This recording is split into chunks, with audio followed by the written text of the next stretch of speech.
Good morning, everyone. So thank you all for coming out on a bright and sunny Wednesday morning here in the beautiful city of Burlington, Ontario, which is my hometown. I'm so happy to have the 4th annual proclamation of Black, African, Caribbean, Canadian Appreciation Month be recognized in Burlington.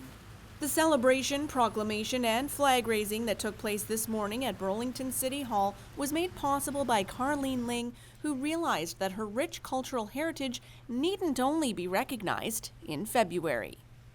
Black History Month, as we know, was declared many years ago. It was usually a USA initiative that came into Canada thanks to people like Rosemary Sadler, who initially initiated it, and then Jean Augustine, who had it passed when she was in the government. So basically that was celebrated annually as something that, recognizes what the tradition was happening in the United States.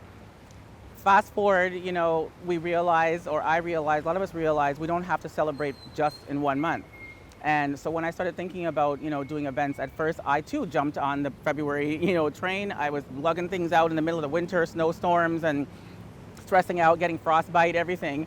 And then I remember one year just saying, I don't know if I want to do this anymore. And my daughter, Adria Kane, the Juno-nominated artist, creative head she is, she says, Mom, you don't have to celebrate in February only. And I'm like, but that's what everybody else does it. And she's like, no, you can do another month.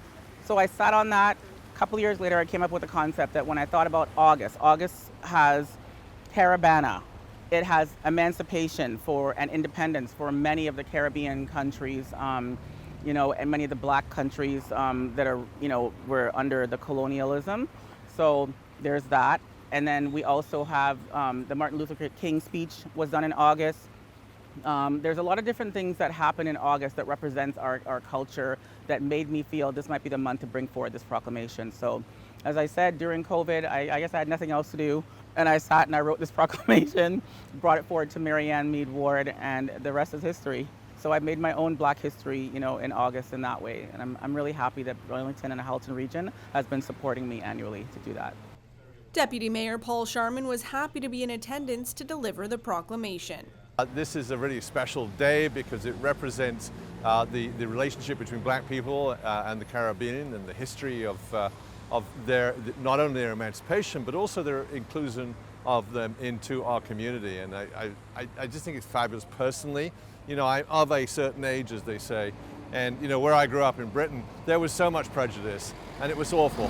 And it's a delight to be here in Burlington to see the increasing diversification of our community. So it's important that they assume the rightful position of being part of the community as equals with the rest of us.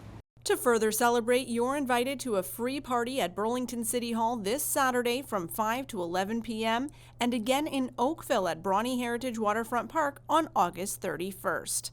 For Halton News, I'm Jessica Kading.